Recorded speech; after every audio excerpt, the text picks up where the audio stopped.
హరే కృష్ణ అందరికీ. అర్జునుడు కార్యవాది. అందుకే తాను ఎవరెవరితో యుద్ధం చేయాలో ముందుగా చూడాలనుకున్నాడు.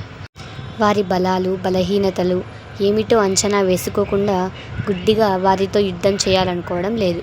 పైగా ఆ వచ్చిన వారు ఎలాంటి వారో కూడా తెలుసుకోవాలనుకున్నాడు.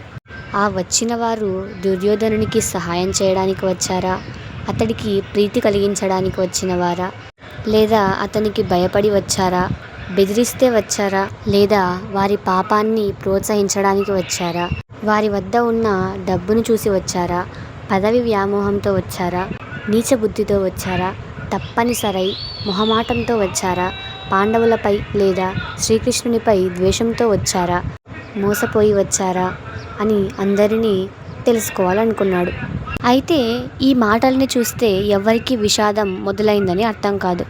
అతడు శత్రువుల పట్ల క్రోధంతో మాట్లాడుతున్నాడని అర్థమవుతుంది.